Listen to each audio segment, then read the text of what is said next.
pemirsa, kembali lagi bersama kita berdua dalam program Kampungku.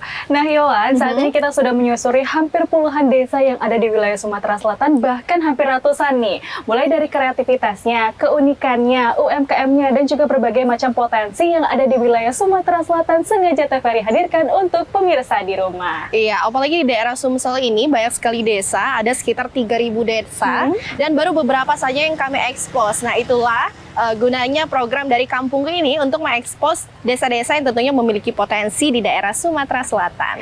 Baik, buat pemirsa di rumah yang ingin kampungnya diekspos dapat langsung saja menghubungi nomor yang tertera di bawah ini. Iya. Baik, yang pertama kita akan ke kampung yang mana nih? Yang pertama ini kita akan berkunjung ke Kabupaten Oki. Nah kalau dengar Oki biasanya itu langsung teringat dengan namanya pindang ya, ataupun kerupuk khas dari Oki. Nah namun berbeda, bukan kemplang ataupun pindang yang akan kita bahas, melainkan di Kabupaten Oki ini terdapat sebuah desa yang mana kalau kita berkunjung ke sana itu kita langsung disambut dengan namanya kicauan burung walet. Wow, berarti di sana akan banyak sekali adanya burung-burung walet nih. Betul. Yohan. Nah di sana warganya itu memanfaatkan burung walet ini sebagai makanan ya, Yohan ya? Mata pencarian mata mereka. pencarian mereka. Dan juga karena banyaknya burung walet ini, jadi warga tidak menyia-nyiakan kesempatan tersebut, karena seperti yang kita ketahui bahwa burung walet ini banyak sekali manfaatnya dan juga ini bisa menghasilkan pundi-pundi cuan ya. Wow. Pasti pemirsa di rumah ini sudah penasaran nih Yohan, bagaimana ini budidaya dari burung walet kita. Ini dia liputannya untuk Anda. Helikopter, Mama.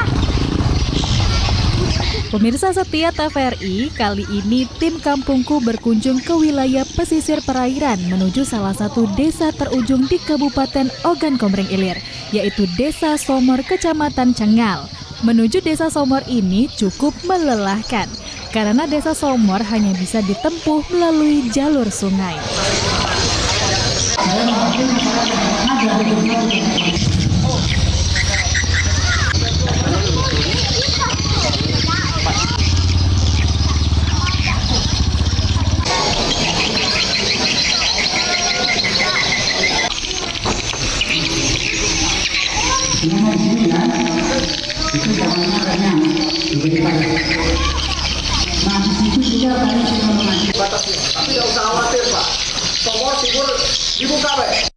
Setelah sampai di desa ini, kita akan disambut dengan jutaan burung walet yang terbang di langit Desa Somor. Makanya tidak heran hampir semua warga di desa ini membuat rumah burung walet dengan beragam ukuran. Tentu saja dengan harapan burung walet singgah di rumah burung walet tersebut dan menghasilkan liur walet yang bernilai fantastis per kilonya.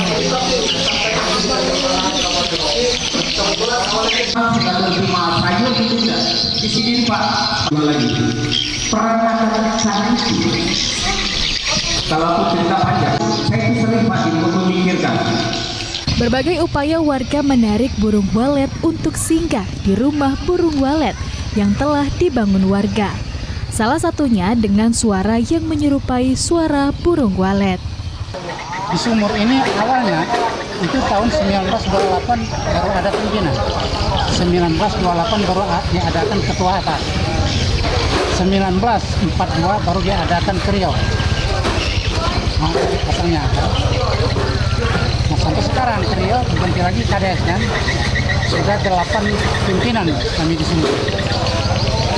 Pak, artinya desa ini termasuk salah satu desa tertua di Kabupaten Oki, Pak ya? Betul. Kalau asalnya cuman lautan, jalan lautan, baru sekarang ada jalan lintas.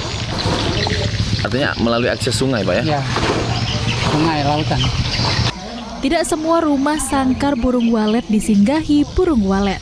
Karena burung walet singgah tidak bisa diarahkan atau ditentukan.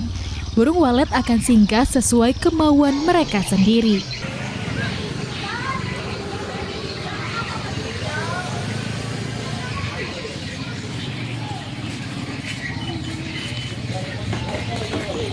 Mana ya? Ini sini. Tidak kenapa? Tidak kenal ya?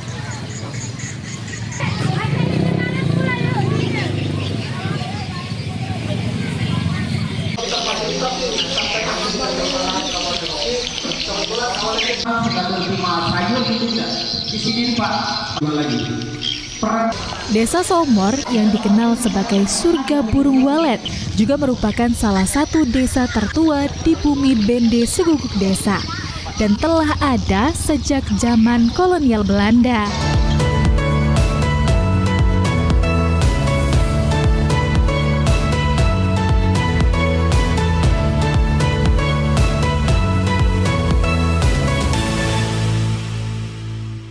Wah, ternyata banyak sekali upaya ya yang dilakukan warga karena banyaknya sarang burung walet yang dibuat. Itu tentunya para walet itu berebutan ya, kira-kira mau kemana. Nah, salah satu cara warga untuk menarik perhatian dari burung walet ini adalah dengan cara Membunyikan suara ya. membunyikan suara dari burung walet agar menarik perhatian para walet tersebut agar hinggap di sarang pembuatan mereka. Sekali.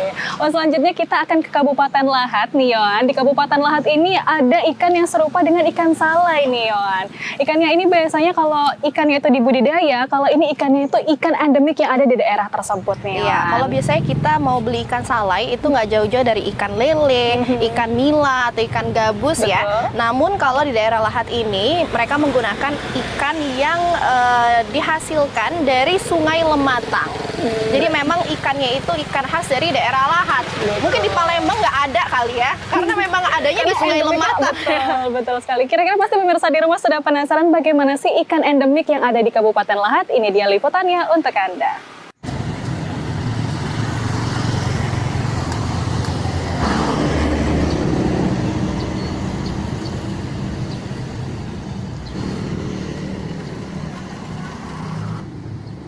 Kabupaten Lahat memiliki berbagai macam budaya, kuliner, dan adat istiadat yang masih sangat terjaga. Salah satunya kuliner warisan nenek moyang berupa ikan kering atau sering disebut warga lokal dengan sebutan ikan sepit.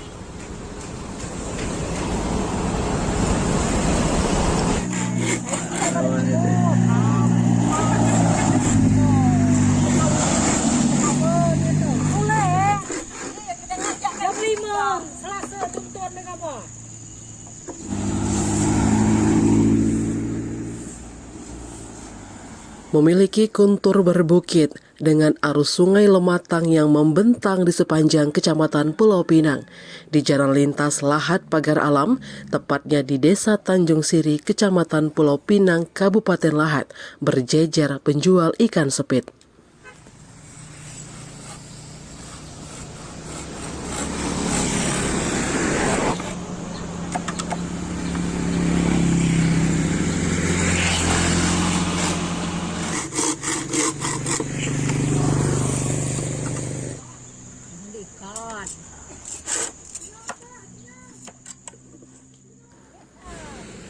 Ikan sepit berbeda dengan ikan salai pada umumnya. Kalau ikan salai terbuat dari ikan budidaya seperti lele, patin, dan nila, sementara ikan sepit di Desa Tanjung Siri dari ikan endemik Sungai Lematang seperti cengkak, semah, dan muhum. Ikan-ikan ini hidup liar di Sungai Lematang.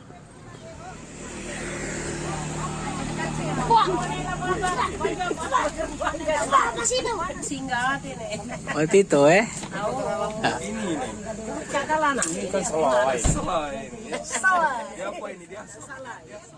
Para penjual ikan sepit mendapat pasokan ikan dari para pemancing dan penjala ikan. Itulah salah satu alasan ikan salai di sana selalu laku habis terjual. Beli dusunnya nih. Dari saja ke menang ulang saja makannya. Pada mama baju apa? Silakan datang ke Baju apa? Mama Baju Abang. Ikan semah dan ikan endemik Sungai Lematang memiliki cita rasa yang manis, gurih, dan nikmat, dan tentunya berbeda dengan ikan budidaya pada umumnya. Untuk penjualan, terutama pada musim liburan, seorang penjual bisa menghabiskan 30 kg ikan sepit per harinya, dengan harga jual dari Rp50 hingga Rp150.000 tergantung ukuran ikan. karena permintaan banyak, lagian memang rame dia, pengunjung rame. Jadi walaupun ada ikan memang di stok, lebih banyak lagi. Kalau yang biasa terjual itu ikan semah, cuman ada juga ikan muhum. sejenis ikan emas, cuman bukan ikan emas, asli sungai, matang, ikan liar.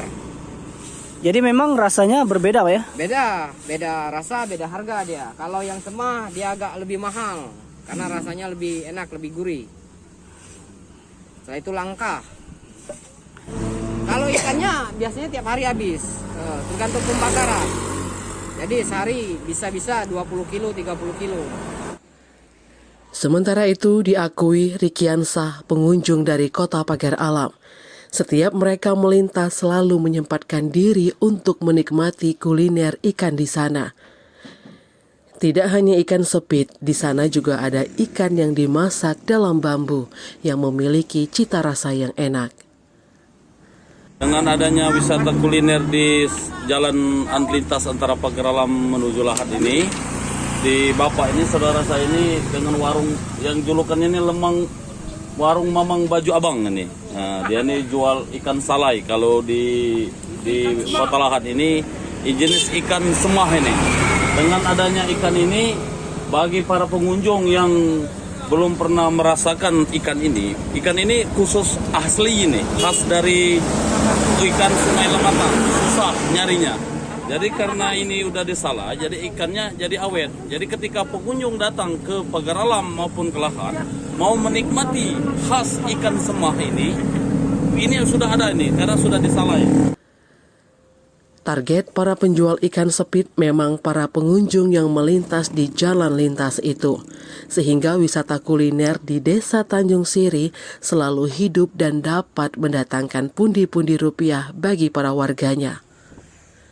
Lokasinya yang mudah dijangkau menjadi salah satu alasan para pengunjung selalu mampir, sembari beristirahat menikmati kuliner khas warisan nenek moyang yang masih terjaga hingga saat ini.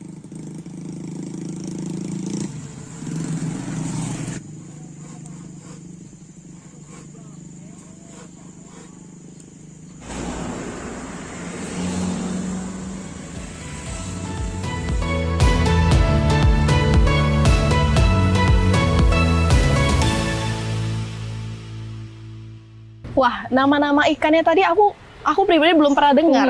Kamu udah pernah dengar belum? Belum sih, itu ikan yang sangat jarang sekali didengar. Ikan cangkak, Karena itu ikan benar-benar semah. ikan yang endemik ya di daerah Talasabuan. Nah pemirsa, selanjutnya kita akan mengulik lagi berbagai macam desa yang ada di wilayah Provinsi Sumatera Selatan. Jangan kemana-mana, tetap bersama kami.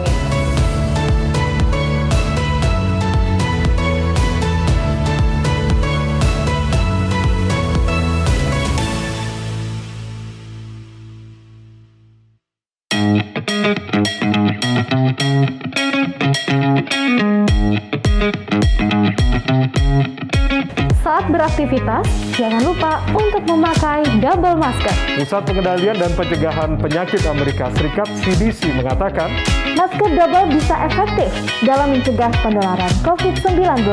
Masuknya berbagai varian baru menuntut kita untuk lebih ketat memproteksi diri. Tapi, memakai masker double, penggunaannya juga harus tepat. Ini dia panduannya.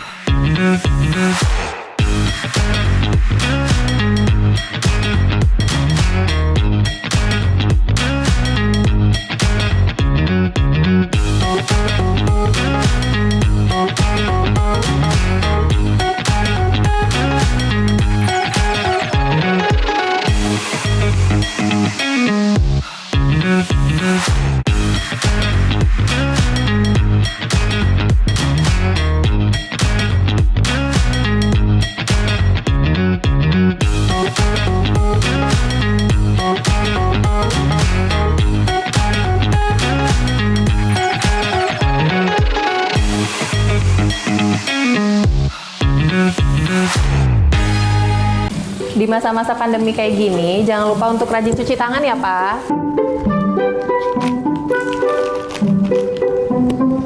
Pak, hand sanitizer kita habis loh. Nanti jangan lupa beli ya. Tenang, Ma. Papa masih punya satu lagi kok. Aman. Hai, sayang. Papa, jangan lupa jaga jarak ya, Pak. Iya, kalian berdua belajar ya? Iya. Ya udah, belajar yang benar ya. Ya. Papa tinggal dulu ya.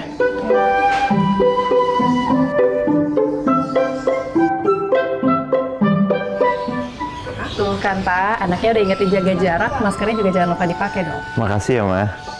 Maskerku, maskermu melindungi kita. Mas, Pak, dengan menjaga jarak kita tetap bersatu. Sekarang siapa yang mau pakai hand sanitizer? COVID-19 dapat dicegah dengan 3M, memakai masker, mencuci tangan, dan menjaga jarak.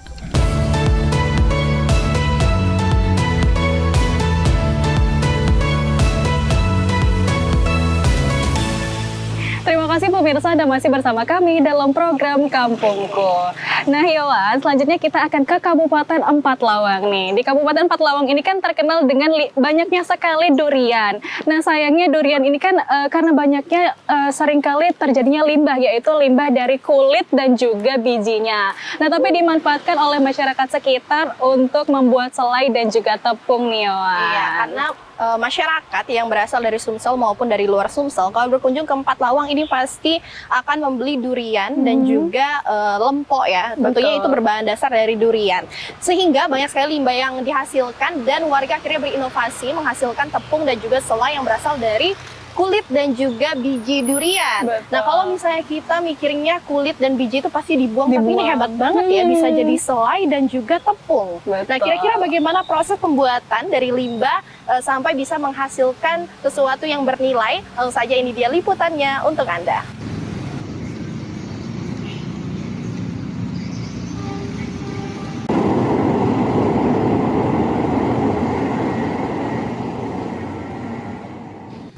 Kabupaten Empat Lawang merupakan kabupaten kota yang memiliki potensi perkebunan dan pertanian yang luas.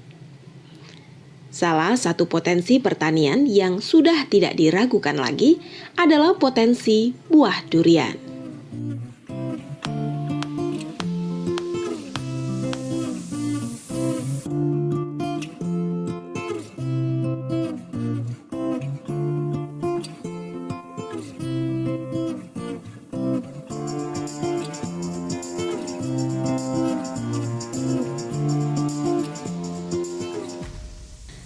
Namun di sisi lain, dengan potensi durian yang berlimpah, limbah durian seperti kulit dan biji durian dibuang begitu saja. Padahal, jika dimanfaatkan menjadi olahan pangan, akan menjadi nilai yang berharga dan menghasilkan pundi-pundi rupiah.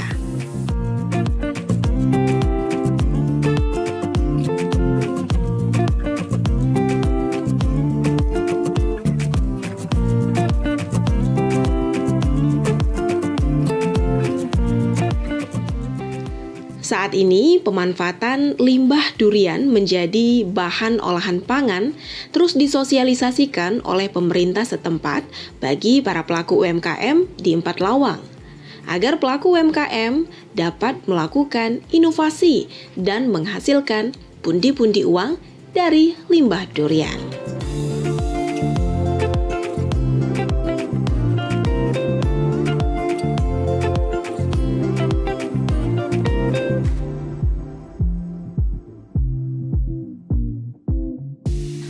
Para pelaku UMKM sangat semangat mengikuti pelatihan pengelolaan biji dan kulit durian menjadi selai dan tepung. Proses pembuatannya pun sangatlah mudah dan tidak memakan waktu yang lama. Untuk pembuatan selai kulit durian, terlebih dahulu kulit durian dicuci bersih. Lalu diambil bagian kulit dagingnya dan direbus, lalu dihaluskan dan dimasak bersama gula. Diaduk hingga menjadi selai. Sementara untuk tepung biji durian dibersihkan dengan air. Direbus 4-5 menit. Dikupas dan diiris tipis-tipis. Lalu dimasukkan ke dalam food dehydrator dan dikeringkan menjadi tepung dengan mesin pembuat tepung. Itu bisa menambah penghasilan. Susah dah? Tidak terlalu susah, karena sekarang sudah zaman modern. Jadi apapun yang kita olah, asal kita mau, itu sangat-sangat mudah. Kendala kalau duren, setiap kali musim duren itu biasanya musim hujan. Jadi kalau mau buat tepung biji duren, itu kan pasti ada penjemuran. Nah, kalau kita melalui ini memang agak tinggi dananya. Hasil produk-produk olahannya pun tak kalah enak dan menggiurkan. Seperti selai kulit durian dapat disajikan dengan kue brownies yang terbuat dari tepung biji durian. Lalu kue pukis yang juga dibuat dari tepung biji durian dan dibaluri dengan olesan selai, dan masih banyak lagi olahan produk-produk lainnya. Untuk bahan baku ini melimpah di daerah kita. Kalau lagi musim-musimnya, ini durian di daerah kita ini sangat banyak sekali. Dan ini oleh masyarakat dibuang saja, sehingga ini tidak bermanfaat. Nah, dengan adanya pelatihan ini mudah-mudahan ini tersentuh masyarakat kita untuk memberdayakan sumber daya yang ada. Jangan hanya menjadi limbah, dan ini biji durian ini bisa bermanfaat dan bisa menambah nilai ekonomis lagi di masyarakat kita. Para pelaku UMKM pun diharapkan mampu bersaing dalam memasarkan produk lokal. Tidak hanya pemanfaatan olahan limbah durian, namun juga inovasi-inovasi berbeda lainnya.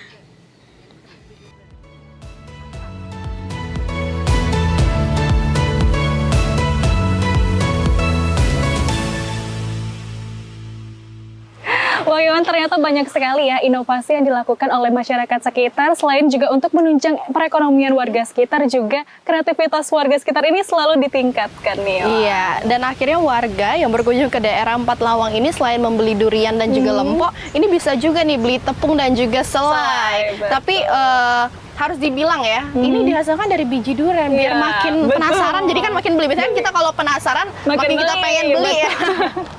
Nah, pemirsa, selanjutnya kita akan bergeser ke Kabupaten Banyuasin. Nah, ini kabupaten yang sangat dekat dengan kota Palembang, dan untuk warga Palembang yang tentunya sangat menyukai namanya alam, ini lumayan sulit untuk ditemukan di kota ya, karena daerah perkotaan itu pastinya padat akan penduduk. Terus juga jarang namanya tempat yang penuh dengan tanaman, buah-buahan. Nah, ini bisa menjadi tempat untuk Anda menghabiskan waktu bersama orang tersayang. Salah satunya adalah Agrowisata Darussalam yang berada di Kabupaten Banyuasin. Wah, berarti selain di perkotaan yang sangat sulit dan juga padat penduduk ini, ternyata di kota Palembang atau di kabupaten pesisir Kota Palembang ya lebih tepatnya, di Kabupaten Banyuasin yang sangat dekat dengan kota Palembang ini terdapat agrowisata. Nah, di sana pemirsa dapat mengunjungi berbagai macam, mulai dari mungkin bercocok tanam dan juga berbudidaya ikan yang ada di sana. Mungkin pemirsa di rumah sudah penasaran bagaimana agrowisata ini. Ini dia liputannya untuk Anda.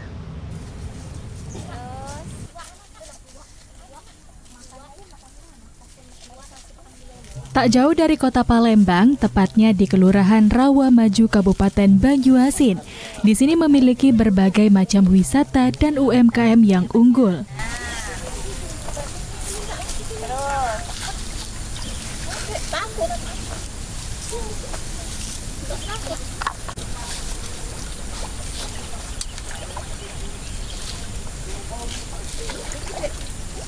Ternyata di Kelurahan Rawamaju, Kabupaten Banyuasin memiliki agrowisata yang masih baru dan sudah menjadi primadona warga sekitar. Agrowisata ini bernama Agrowisata Darussalam Rawamaju.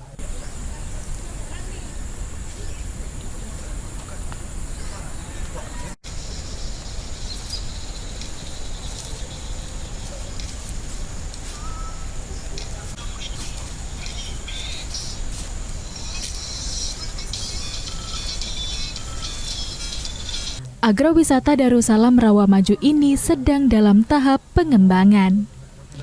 Di sini terdapat kolam ikan dan berbagai tanaman buah yang dapat dipetik langsung oleh pengunjung. Ngadepnya ke kamera ya Bu ya. Pencet. Nyari mana yang matang. Sawo ini Dek, ini. Tidak apa nak. Ada matang tak? Belum ada yang matang ya, Bu ya? Belum matang. Sampai juga yang lain. Yang bawah dipegang dulu. Oh, ini yang besar. Seperti tanaman jeruk, alpukat, rambutan, durian, sawo, dan dogan kopior. Sedangkan untuk kolam ikan saat ini belum dibuka untuk umum.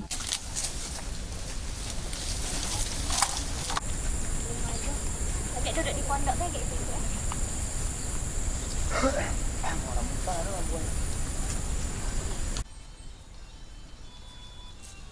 Dengan luas lebih kurang 1 hektar, terdapat 3 kolam ikan di agrowisata Darussalam ini. Dan ikan yang dibudidayakan yaitu ikan nila, gurami, dan patin. Pengunjung juga diperbolehkan memberi makanan ikan dengan pangan yang disediakan. Ada kolam ikan, terus dogan kelapa kopior, termasuk nangkada, buah alpukat. Buah-buahan ya? Iya, buah-buahan. Buah-buahan di sini. Untuk di sini gimana Pak? Warganya sudah mulai banyak peminatnya main ke sini Pak, datang ke sini? Alhamdulillah sudah mulai banyak yang datang, sekedar numpang-numpang foto-foto dan selfie. Di sini sudah bisa mancing belum Pak? Tahu gimana Pak? Kalau sementara mancing di sini khusus kami atau keluarga besar dari kami sudah diperbolehkan karena ikannya juga sudah lumayan besar-besar kan. Tapi untuk umum memang sengaja belum kami buka karena banyak buah-buahan yang belum berbuah saat ini kan. Salah satu pengunjung Sartina mengatakan, selain menjadi tempat berfoto bersama keluarga, dogan kopior di sini rasanya sangat enak, berbeda dengan dogan pada umumnya. Ia berharap kolam pemancing ikan di sini segera dibuka untuk umum. Ibu Sartina di sini sudah sering main ke sini Bu? Iya, sudah sering ke sini ya. Ini Ibu warga sekitar sini? Iya, warga sekitar sini. Sekitar sini. Gimana Bu pendapat Ibu dengan agrowisata yang ada di sini? Tempatnya bagus. Ini apa? Ini mudah-mudahan bisa mancing karena sekarang belum. Tapi untuk buah-buahannya cak mana menurut Ibu? Buah-buahannya ya bagus-bagus, enak. Dogannya cak mana Bu? Dogannya manis. Manis, segar. Kedepannya, jika tanaman sudah berbuah dan ikan sudah berukuran besar, agrowisata ini akan makin menarik, di mana warga dapat langsung memetik buah dari pohon dan memancing ikan.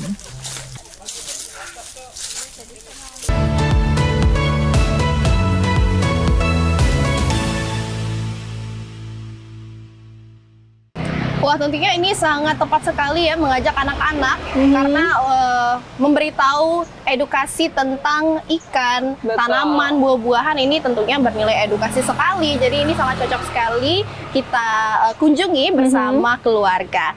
Nah pemirsa, kami masih akan menyajikan informasi tentang daerah yang berpotensi di Sumsel. Namun setelah jeda pariwara berikut ini tetap bersama kami dalam program Kampungku.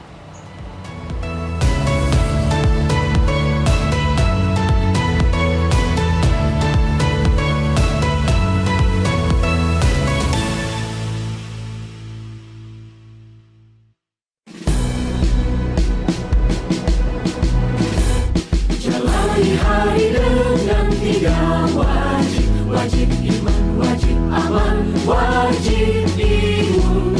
Berolahraga, riang gembira, mencegah kita jatuh sakit.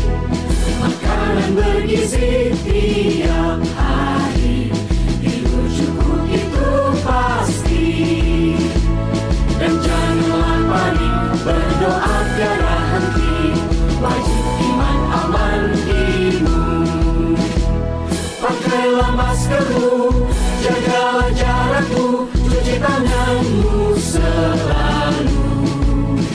Kita raih bahagia dengan iman, aman, imun. Badan sehat, bangsa kuat. Kita raih bahagia dengan iman, aman, imun. Badan sehat, bangsa kuat.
Anda masih bersama kami dalam program Kampungku.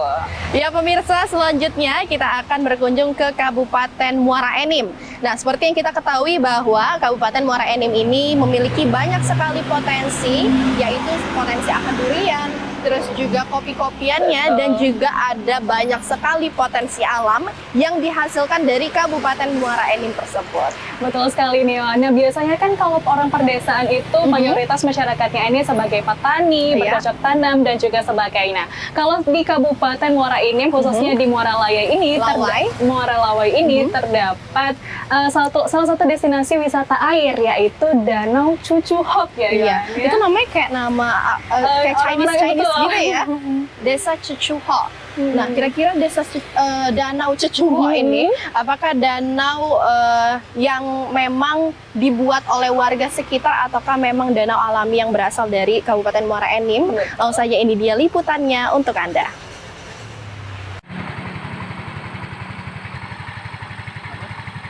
Data kependudukan tercatat, Desa Muara Lawai yang berjumlah 1.306 kepala keluarga dengan 4.693 jiwa dengan mata pencarian bermacam, mulai dari petani perkebun, wirausaha, wira swasta, pegawai, baik instansi maupun perusahaan.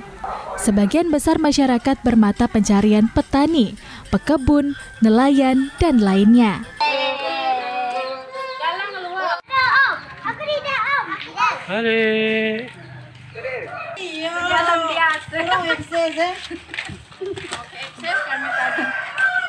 Dikatakan Edi Wanseri, Kepala Desa Muara Lawai, dengan berbagai macam profesi masyarakatnya, membuat desa ini maju dan berkembang baik di bidang pembangunan fisik maupun mental spiritual, serta pengembangan potensi-potensi yang ada seperti di bidang pariwisata dengan pengelolaan Danau Cucuhok sebagai destinasi wisata air yang bisa menambah pendapatan desa dan menambah mata pencarian warga. Dengan membuka usaha seperti pondok atau warung yang dijajakan olahan makanan ringan.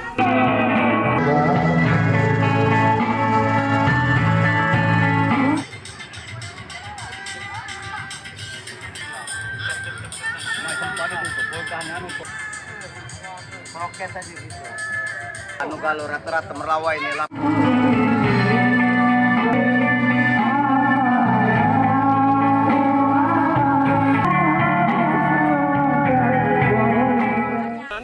Pada sektor lainnya, terutama di bidang UMKM, masyarakat juga banyak mengembangkan usaha kecil menengah seperti pembuatan keripik kue, pembuatan tahu tempe, dan kerajinan lainnya. Ini Desa Muara Lawai Besar, Kecamatan Muara Enim, Kabupaten Muara Enim.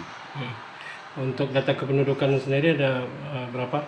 Jadi kalau masalah mengenai profil desa ataupun jumlah kependudukan, bahwa Desa Muara Lawai ini terdiri atas 4 kampung, kampung 1, 2, 3, dan 4, dengan jumlah KK 1.306 kepala keluarga, dan jumlah anutan jiwa itu sebanyak 4.693. Daripada masyarakat ini, khususnya masyarakat kampung 1, 2, dan 3 ini adalah mayoritas petani. Erna, salah satu warga pelaku UMKM, ia membuat panganan ringan berupa pembuatan keripik pisang, peyek keripik jengkol, serta berbagai jenis kue dan pangan lainnya. Ia telah menggeluti usaha sejak tahun 2015 lalu. Separuh tadi kalau nak lebaran uangnya ke sini. Oh, ada yang pesan ya? Nah, sudah itu kita antar ke pasar-pasar. Untuk harganya sendiri berapa, Bu? Kalau kecap piyek ini berapa? Aku yang biasa jual untuk di pasar kalau kiloan 50. Oh, kiloan ya? Kalau ikoan ini biasa 1.000 siko. 1.000 siko ya? Kalau untuk keripik? Keripik itu ada yang 10, ada yang 5.000, ada yang 20, ada yang 25, macam-macam lah. Untuk bahannya sendiri, Bu? Bahannya sampai di daerah kita ni lah, mesan? Ngambil dewek, nebang dewek kadang. Oh, ya, berarti masih bahannya dari dusun ni lah kan? Tak perlu merasa kesulitannya untuk bahannya. Tak. Selain itu, kehidupan masyarakat desa Muara Lawai ini ada juga yang berusaha sebagai pencari ikan di Sungai Lematang dengan menggunakan jaring di atas perahu untuk menangkap ikan-ikan di sungai seperti seluang, bahung, lampan, dan jenis lainnya. Selain untuk dikonsumsi bersama keluarga, hasil tangkapannya jika banyak juga bisa dijual. Buat apa ini? Jaring. Oh, jaring kan? Oh, jaring ikan, rintangan. Ini memang kita gunakan tiap hari itu untuk nyari ikan. Yo, tiap hari, tiap malam. Biasanya memang nyari ikan. Biasanya di mana? Nyarinya biasanya di mana? Di Sungai Lematang. Oh, Sungai Lematang ini ya. Masih banyak lah ikan ini? Masih. Ikan apa? Ikan seluang. Lampam ya. Selain mencari ikan, Marsuan juga pelaku seni yang cukup lihai memainkan alat musik biola dan tergabung dalam grup musik Antan 8 Desa Muara Lawai. Pak Marsuan berkeinginan untuk mengembangkan permainan alat musik tradisional kesenian, memainkan biola kepada anak-anak agar ada penerusnya untuk tetap dilestarikan.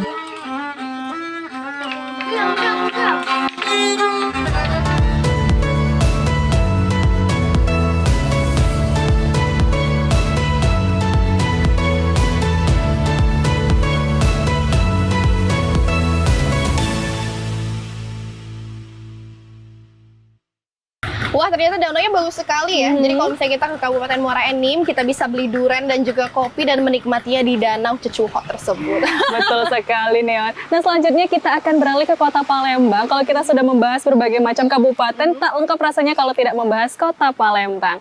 Nah, Yon, di Kota Palembang ini terdapat salah satu kampung kreatif anyaman yang terdapat di Kecamatan Seberang Ulu 1, Neon. Wah, ternyata kampung itu bukan hanya kampung pempek, kampung songket, tapi ada juga kampung anyaman ya. Memang warga Palembang ini sangat kreatif sekali ya.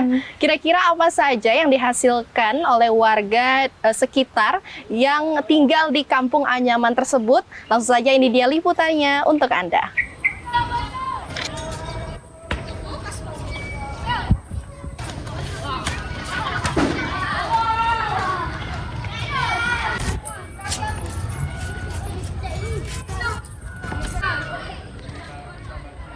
Selain terkenal dengan kuliner pempeknya, ternyata Kota Palembang yang juga merupakan kota tertua di Indonesia tidak hanya memiliki segudang objek wisata sejarah dan religi, namun juga memiliki kampung-kampung kreatif.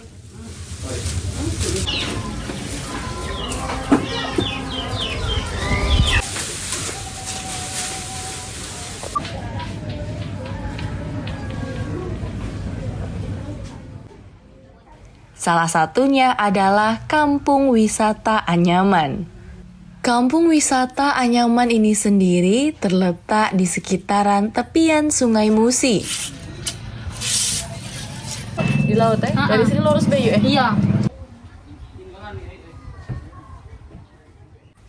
Tepatnya berlokasi di Jalan Fakih Usman, Lorong Prajurit Nangyu, Kelurahan 34 Ulu, Kecamatan Seberang Ulu 1, Kota Palembang.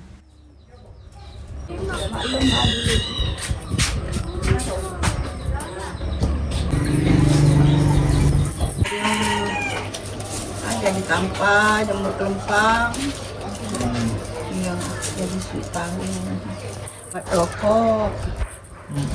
Ini lidinya nih dari apa, Bu? Itu lidinya halus dari rokok. Yang nggak nyari barang motor, tapi lidi yang barang lipat. Salah satu usaha yang banyak digeluti oleh warga di desa ini adalah dengan mengembangkan usaha anyaman rumahan yang berbahan dasar dari daun nipah. Daun nenek ini kayak inilah, lagi dulu-dulu.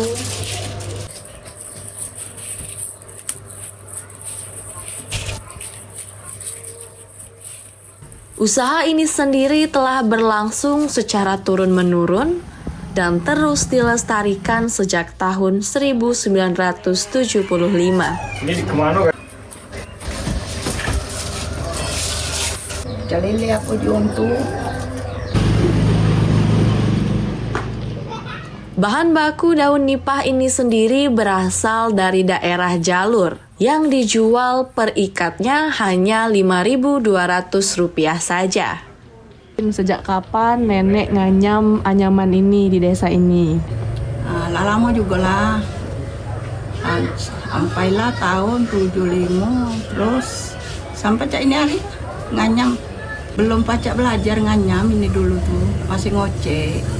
Jadi setelah itu ada ngajari nganyam. Sudah lama-lama kan pacak nganyam tadi. Ditinggal kelah ngocek tadi langsung nganyam. Daun nipah merupakan tumbuhan jenis palem yang tumbuh di lingkungan hutan bakau atau daerah pasang surut di dekat tepi laut. Daun nipah ini sendiri dapat disulap oleh masyarakat di Kelurahan 34 Ulu menjadi berbagai macam olahan kerajinan seperti dari lidi nipah yang dibuat menjadi anyaman keranjang, anyaman piring untuk makan, tempat tahu, hiasan dinding, dan lain-lain. Uniknya, hampir di setiap rumah warga di desa ini kita dapat menemukan kerajinan tangan anyaman dari daun nipah. Sebagian warga di sini menggantungkan kehidupannya dengan menjual olahan anyaman dari daun nipah. Tidak jarang kita dapat menemukan banyak sekali pengrajin yang membuat anyaman dengan jumlah yang cukup banyak dan sering dijadikan oleh-oleh khas Palembang. Selain itu, anyaman ini juga sering digunakan oleh kafe-kafe dan rumah makan agar terlihat lebih cantik dan estetik. Kalau nganyam ini kan sehari-hari untuk bayar sewa rumah, untuk bantu keluarga, anak sekolah kan. Kalau suami dapat dikit, kita kan ada simpanan untuk makan, bayar sewa rumah, untuk makan, untuk sekolah. Itulah guna nganyam. Kalau ada upahan tiap hari, kalau tak katik manggut istirahat. Dari mana Bu bahan lidinya itu Bu dapatnya? Dari Sungsang. Datang ke sini jual. Nah, lagi agennya beli. Kami diinjak upahan. Nganyam sehari-hari. Kalau satu tanpa 2.000. Sehari bolehlah 8 ikut 5. Proses pembuatan anyaman ini sendiri tidak memakan waktu yang lama, yakni sekitar 15-30 menit untuk satu piringnya. Hal ini bergantung dari tingkat kesulitan dari motif dan jenis yang diinginkan. Anyaman yang sudah jadi biasanya dijual ke pasar-pasar yang ada di Palembang, seperti ke Pasar Induk Jakabaring, Pasar Cinde, dan lain-lain. Bahkan tidak jarang juga para pembeli yang mengambil ke pasar tersebut berasal dari berbagai daerah di luar kota, seperti Bali, Jawa, dan lain-lain. Harga yang ditawarkan untuk satu produk anyaman yang sudah jadi sangatlah terjangkau, yakni berkisar dari harga 1.500 sampai 50.000 saja. Atau disesuaikan dengan motif dan tingkat kesulitan dari produk olahan yang dipesan. Meskipun pesanan produk anyaman ini sempat sepi saat pandemi COVID-19, namun saat ini kerajinan anyaman khas Kelurahan 34 Ulu ini mulai bangkit kembali. Bahkan dalam sehari ada saja pembeli yang datang untuk memesan produk anyaman rumahan khas desa 34 Ulu ini.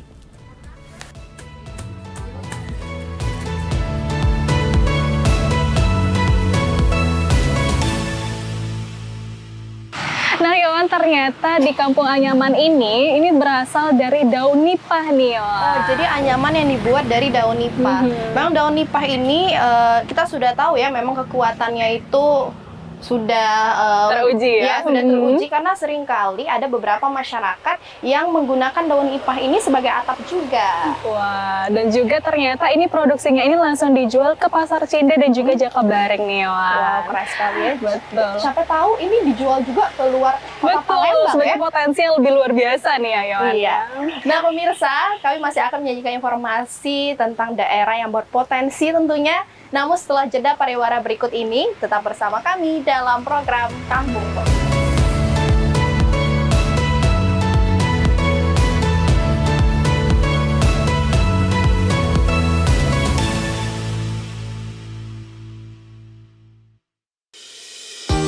Guna mendukung migrasi siaran TV analog ke digital, TVRI akan memulai tahapan analog switch off di 11 kota dan Batam, dan akan dilanjutkan secara nasional mulai 2 November 2022. Siaran TVRI sudah dapat ditonton melalui TV digital. Terdiri dari 4 kanal digital. Kanal 1 TVRI Nasional, Kanal 2 TVRI Daerah, Kanal 3 Budaya, dan Kanal 4 Olahraga.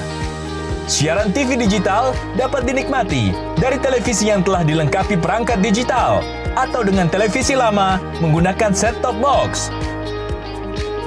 Siaran TV digital memberikan kualitas gambar yang bersih, suara jernih, dan beragam konten secara gratis. Yuk beralih ke digital. TV digital bersih, jernih, canggih.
Terima kasih pemirsa, dan masih bersama kami dalam program Kampungku. Nah Yohan, kita masih akan berada di kawasan Palembang nih, tepatnya berada di kisaran Masjid Agung Kota Palembang. Nah di sana terdapat percetakan nih Yohan. Iya, kalau misalnya kita menyusuri daerah sekitaran Masjid Agung, ini kita akan melihat banyak sekali sentra usaha percetakan yang mana di daerah tersebut itu memang pusatnya. Jadi kalau misalnya masyarakat Kota Palembang ini ingin mencetak undangan ataupun mencetak biasanya yasin ya untuk 40 harian, nah itu nggak heran kalau misalnya banyak sekali masyarakat yang ke sana karena emang itu sentranya tentunya. Harga yang diberikan itu lebih murah dibanding kalau kita ke percetakan yang tidak berada di sentra usaha percetakan tersebut. Betul. Pasti pemirsa di rumah nih sudah penasaran sekali bagaimana sentra dari percetakan yang ada di kawasan di Kota Palembang ini. Bagaimana liputannya? Ini dia liputannya untuk Anda.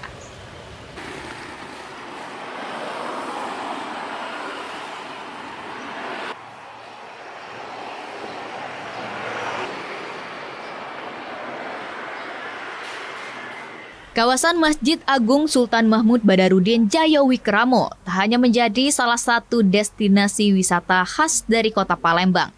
Namun kawasan ini juga merupakan sentra usaha bagi sebagian warga.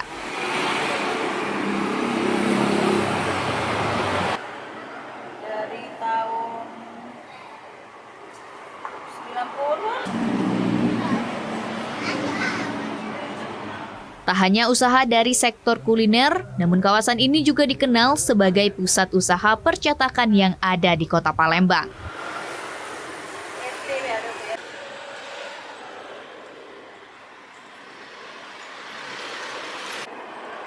Jadinya berapa lama? Jadi.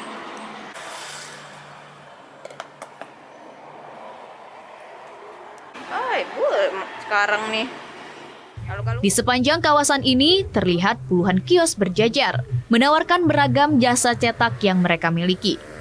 Jasa cetak ini mulai dari undangan, buku yasin, sas, plat mobil, reklame, dan lain-lain.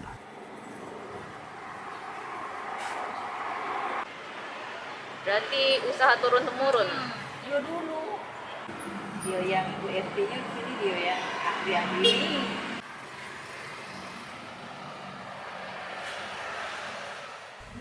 Usaha percetakan di sini kebanyakan merupakan usaha turun-temurun milik keluarga yang masih beroperasional hingga saat ini.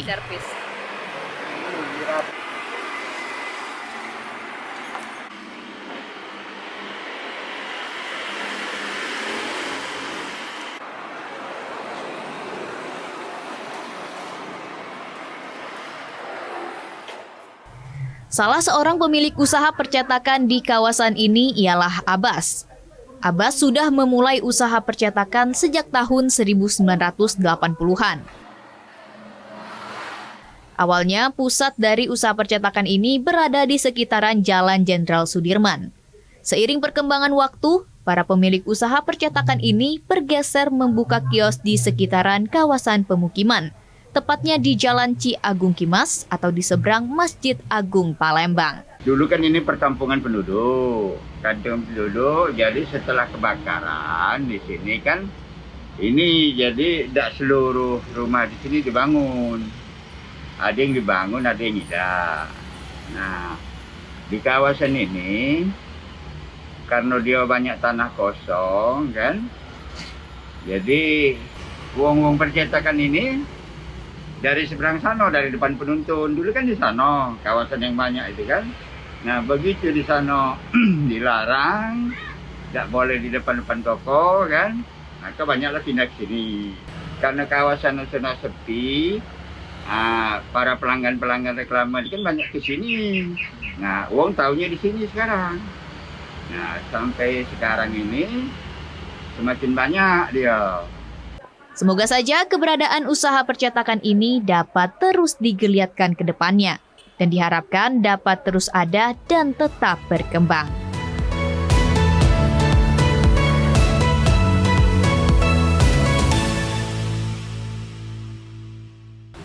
Wah, ternyata ya kalau sore hari kita menyusuri jalanan sekitar Masjid Agung itu kadang suka sebel macet. Ternyata ya itulah penyebabnya. Karena ada sentra usaha ini akhirnya masyarakat tahu kan, oh ini ternyata lebih murah kayaknya ya. Berkunjunglah ke sana. Dan juga jalan sekitar Masjid Agung itu memang sekarang udah one way kan. Jadinya ya begitulah terjadi ya di sore hari itu ya.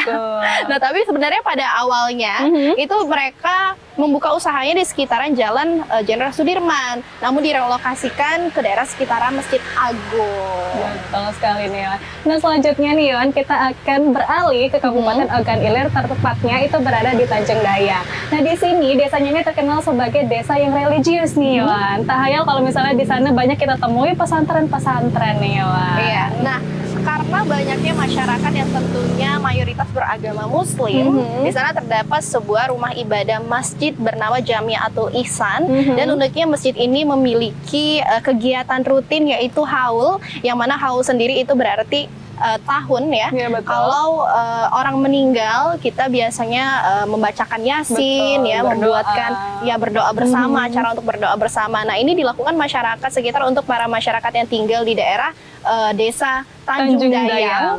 Dan juga para tokoh-tokoh agama agar mendoakan mereka, tentunya tetap pahalanya itu jalan walaupun mereka sudah meninggal dunia. Nah, kira-kira pasti pemirsa di rumah sudah penasaran bagaimana keunikan dari desa ini. Ini dia liputannya untuk Anda. Ya, kita selama 9 bulan, 10 hari kita lahir di alam dunia ini. Kabupaten Ogan Ilir sangat dikenal sebagai kota santri. Hal ini tidak terlepas dari banyaknya pondok pesantren dan kehidupan yang religius dari keseharian warganya. Seperti Masjid Jamiatul Ihsan yang ada di Desa Tanjung Dayang Selatan, Kecamatan Indralaya Selatan, Kabupaten Ogan Ilir. Masjid yang berdiri sejak tahun 1939 ini senantiasa diisi dengan kegiatan ibadah.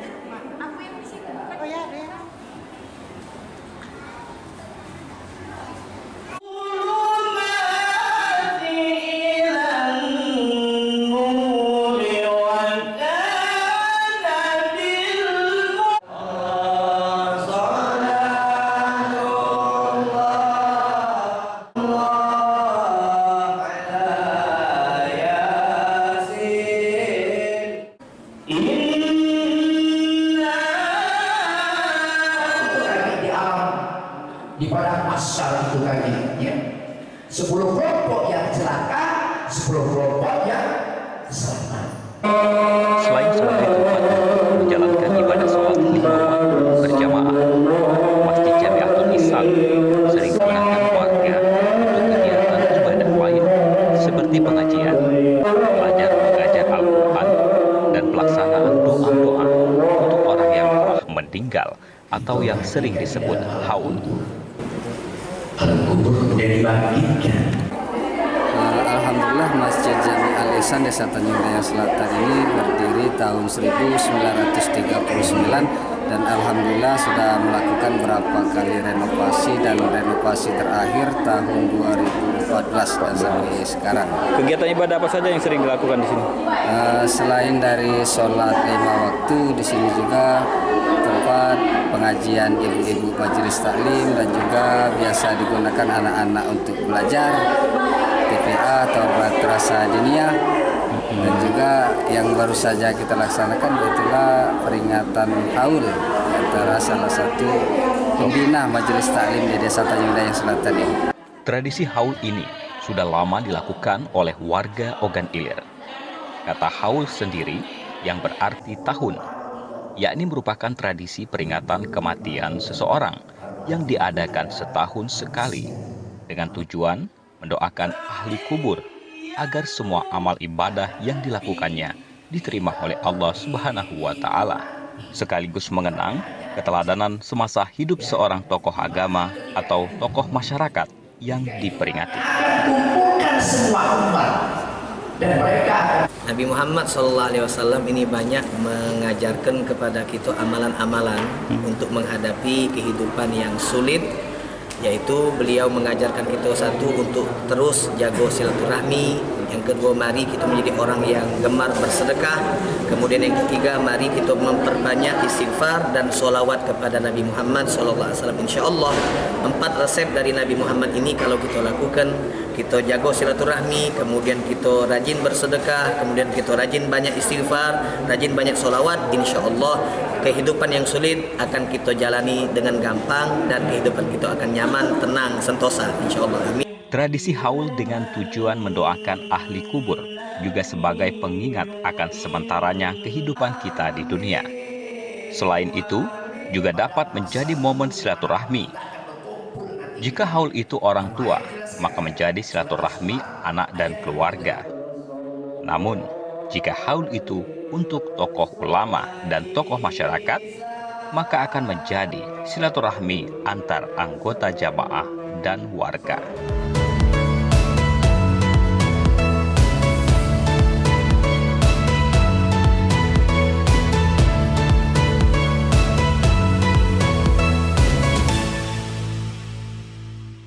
Nah, Yohan, biasanya kegiatan haul ini atau peringatan 1 tahun untuk orang meninggal ini dilaksanakan di Kampung Arab, ternyata juga ada di Kabupaten Ogan Ilir. Iya, jadi yang biasanya kita pikir di Kampung Arab itu salah, ternyata Ogan Ilir itu juga ada. Nah pemirsa, informasi tentang haul tadi menjadi informasi terakhir kita pada episode kali ini. Namun jangan sedih pemirsa, karena minggu depan kami masih akan menyajikan informasi yang tidak kalah penting dan juga seru ya dari episode yang kali ini.